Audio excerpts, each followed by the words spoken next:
El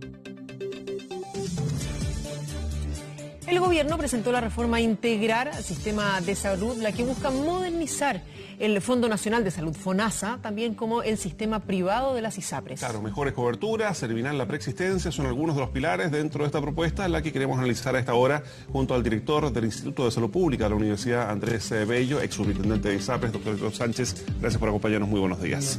A ver, solo aclarar, digamos, desde la entrada, de que acá lo que hay son anuncios de prensa, son un par de titulares, claro, el anuncio formal por el presidente allá en el Palacio de la Moneda, pero el proyecto propiamente tal todavía no está sobre la mesa, desde el momento en que incluso desde la oposición están atentos a lo que ellos llaman la letra chica. Dicho lo anterior, y en términos generales, ¿cuál es su primera mirada al respecto? Yo creo que efectivamente tenemos los titulares y el lenguaje periodístico, faltan los subtítulos y la crónica. Y ahí eso lo vamos a tener probablemente hoy día o mañana. Los titulares son auspiciosos. Al establecer un plan de salud universal para las ISAPRES, yo creo que eso toma un consenso técnico que hace muchos años en el sistema de salud chileno ya venía consolidándose, porque va a dar transparencia. Sin embargo, es importante establecer cómo se estructura este plan de salud universal, porque si el plan de salud universal es un mero listado de servicios y prestaciones, no van a producirse grandes cambios. En cambio, si se establece un sistema que está basado en soluciones y donde los pagos están vinculados a resultados, ahí se va a producir un cambio en el modelo de atención muy importante y en el control de costos del sistema. Eso es como lo primero. Lo segundo, que también es interesante, es que se elimina la discriminación entre hombres y mujeres. Creo que es un gran avance. Sin embargo, se mantiene la diferencia por el grupo etario. Y esa situación no hay que olvidar que fue lo que frenó la aprobación del proyecto de ley en el primer gobierno de Piñera. Claro. Esa fue la variable que lo frenó en el Parlamento, con lo cual creo que ese va a ser un tema que se va a discutir fuertemente en el Parlamento. Lo tercero, que también es interesante, porque da transparencia para el sistema, es el establecimiento de un consejo técnico. Y este consejo técnico, sin embargo, requiere también que se especifique muy bien lo siguiente. ¿Cuál va a ser la institucionalidad de ese consejo? Segundo, ¿cuál va a ser el peso técnico de sus recomendaciones? Y tercero, ¿cuál va a ser la transparencia con la cual va a trabajar?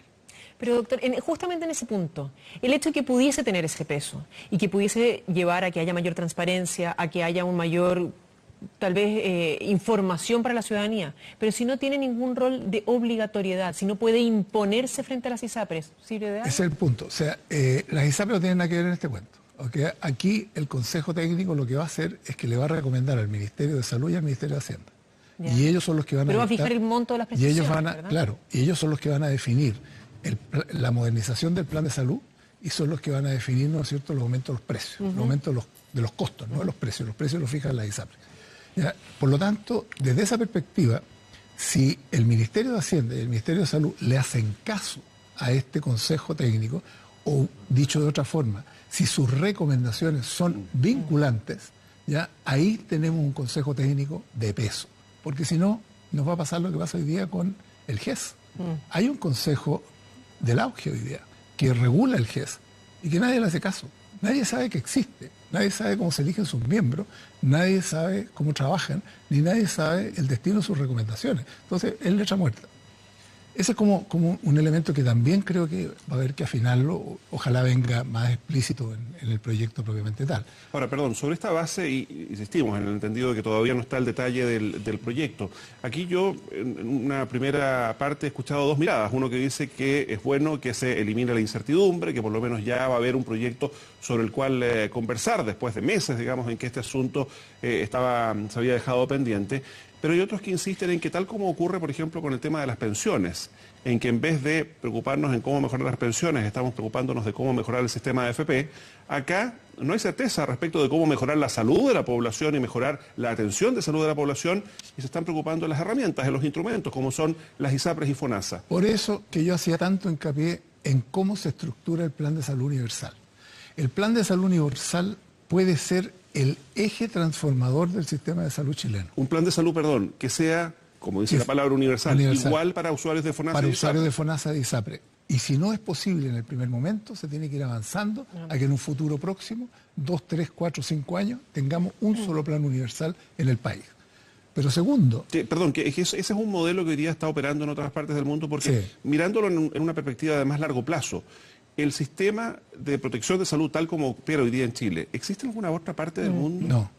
No. ¿Y al que se está apuntando? No, porque en el fondo hoy día tenemos un sistema en el cual hay seguros públicos y privados y con la cotización obligatoria se financian los seguros privados. Seguros privados hay en todas partes del mundo, pero se financian con cotizaciones personales, es decir, con pago directo. Claro, o sea, hay un plan, hay un de salud para todos y todos. Si yo quiero mejorarlo, claro. pongo... Por eso que yo hago tanto énfasis en el plan de salud universal. El plan de salud universal no solo como instrumento es importante, sino que el cómo esté estructurado. Porque hoy día el gran problema que tenemos en el sistema de salud público y privado es el modelo de atención y el modelo de financiamiento. El modelo de atención hoy día no es un modelo de atención eficiente para el manejo de crónicos y de población de tercera edad. Y si el plan de salud universal nuevo incorpora herramientas para manejar los crónicos, manejar la población de tercera edad e incorpora mecanismos de asignación de recursos financieros para comprar ya a los prestadores públicos y privados o asignar financiamiento en el caso de los públicos, en función de los resultados, ahí vamos a tener un cambio muy importante en el país. Por lo tanto, es tremendamente relevante la reforma del FONASA. Aquí se ha dado mucho énfasis, claro. Más que en la ISAPRE. Aquí se ha dado mucho énfasis respecto a la reforma de las ISAPRE, porque es más noticia, digamos. No, pero la reforma... Porque de alguna forma las personas de mayores recursos, claro, los tomadores de opinión, por cierto, están en la salud privada y en la salud pública. Esa es la razón también, no cabe duda. Pero la reforma de FONASA es fundamental, y es fundamental no solo por la población que está en FONASA, sino porque el destino de la reforma de las ISAPRE depende de la reforma de FONASA. Si lo llevamos bien en la práctica. 14 millones en FONASA, 3 millones y medio en ISAPRE. Y mientras hagamos una muy buena reforma en FONASA, ya nosotros vamos a lograr buenos resultados, no solo en FONASA, sino que en la ISAPRE. Y ahí hay un elemento clave. El elemento es que FONASA de una vez por todas hay que transparentar que es un seguro público de salud. Ya, pero es que justamente ahí, cuando hablamos de este 80%, este 14 millones de personas que hablaba Mauricio, que se atiende a través de FONASA, cuando van a tener supuestamente una posibilidad de elegir con qué prestador se atienden, incluso llegar al sistema privado, no se puede degenerar el modelo en una situación en la cual va a haber un atochamiento frente a un médico o a un centro asistencial que tiene mucha mejor calidad, porque lo que hablábamos antes, no se deberían mejorar los hospitales, la capacidad de atención, eliminar o reducir bastante las listas de espera frente a tratar de modificar un sistema, porque en la práctica lo que a la gente le importa es quién le puede atender. Cuando estamos hablando de salud nos salimos a cotizar muchas veces porque no está el tiempo, y otro es tener el mejor resultado. Nadie quiere irse mire, este doctor es un poco más barato, pero medio. Obviamente que en la medida de lo posible nadie va a querer atenderse con él. No cabe duda, y en definitiva tú tienes que avanzar en dos planos paralelos. Un plano es el modelo de aseguramiento, que es lo que se está abordando ahora. Otro plano son los modelos de atención, a los cuales me refería hace un par de minutos, ¿ya? Y un tercero es la capacidad de producción de los sistemas de salud, tanto públicos como privados. Y ahí son reformas ya mayores y más profundas. Yo creo que en esta etapa no se está tocando el tema de la capacidad de producción del sistema público porque va por otro carril, ¿ya? Y que es tremendamente importante hacerlo, porque tú tienes toda la razón.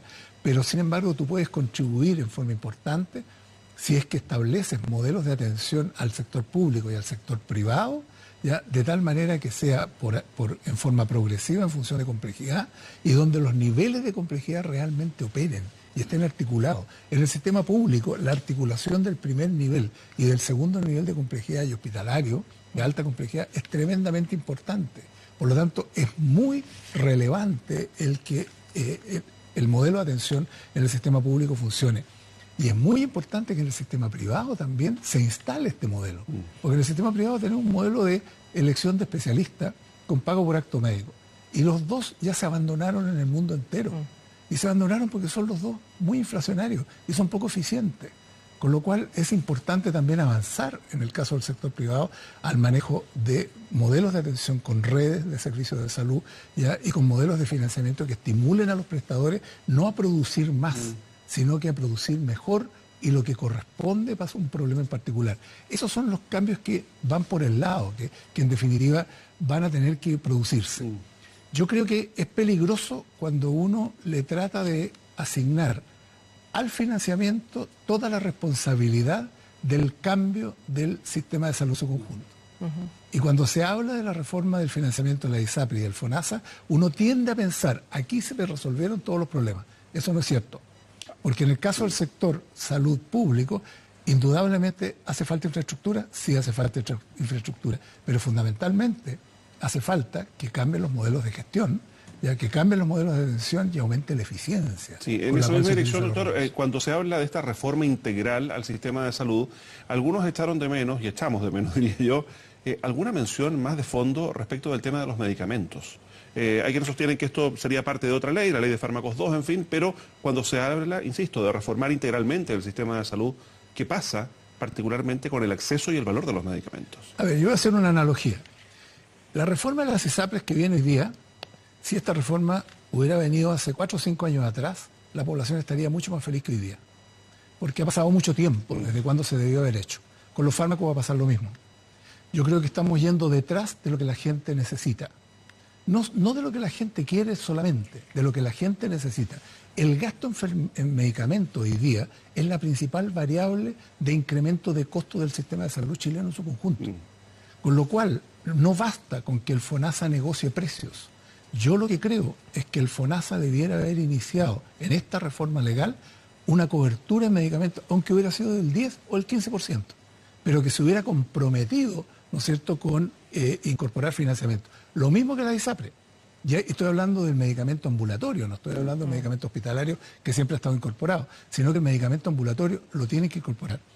Si se incorpora por parte del seguro público y de los seguros privados los medicamentos, en una porción, aunque sea baja para partir, y uno puede definir un periodo de 10 años de transición para llegar a coberturas del 50, el 60, 70% en función de la capacidad económica del país. Si uno empieza desde hoy día, ¿sabe cuál es la experiencia a nivel mundial? Que por el solo hecho que estos grandes compradores empiezan a cubrir los medicamentos, aumenta la eficiencia del poder de compra, y con lo cual bajan los precios, y bajan los precios un 20, un 30%.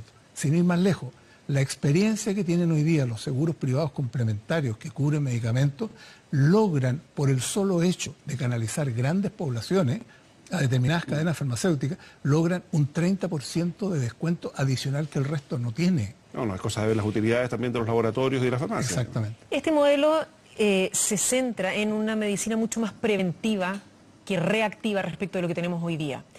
Y lo hemos visto en otros modelos que tratamos de implementar en nuestro país, que en otras culturas, en otros sistemas funcionan. Sí. Porque regularmente la gente hace un control al año, porque tiene el tiempo, porque tiene la plata, porque tiene la capacidad de hacerlo.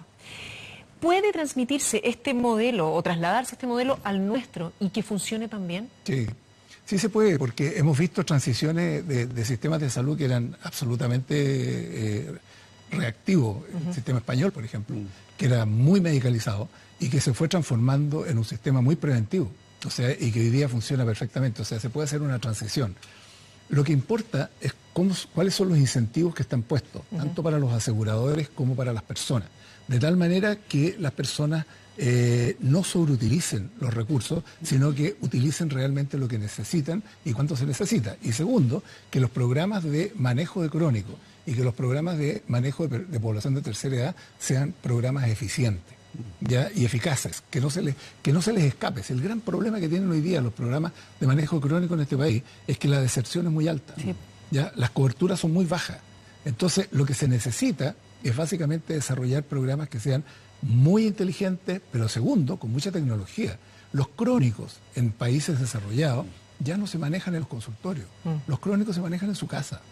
¿Ya? La tercera edad no se maneja en los consultorios, se maneja en su casa. Y solamente acuden a los consultorios cuando se han desestabilizado o cuando hay una agudización de una enfermedad en particular. No nos olvidemos que la población de crónicos y de tercera edad a lo menos tiene 2 o 3 patologías paralelas que están operando. Por lo tanto, desde esa perspectiva, el gestionar estos grupos de riesgo, el gestionar estas patologías pasa a ser tremendamente importante. Eso se puede hacer, pero requiere que tanto los organismos de financiamiento como los organismos prestadores tengan los incentivos para que puedan hacerlo. Esta reforma, no nos equivoquemos, Esta es una reforma a los modelos de financiamiento. ¿Ya? No es una reforma integral al sistema de salud. O sea, ¿no garantiza que vaya a mejorar la atención de salud de la población? Porque podemos cometer el error de que en definitiva le traspasemos toda la responsabilidad del cambio de los modelos de atención al financiamiento. Y eso no es así.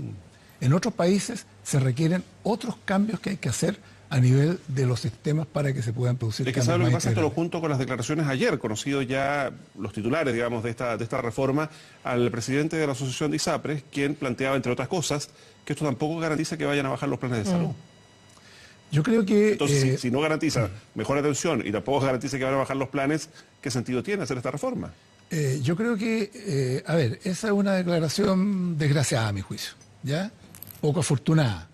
Porque en definitiva creo que es partir con una posición que en definitiva lo único que está mandando a la población una señal muy equívoca respecto de lo que en definitiva puede significar una reforma.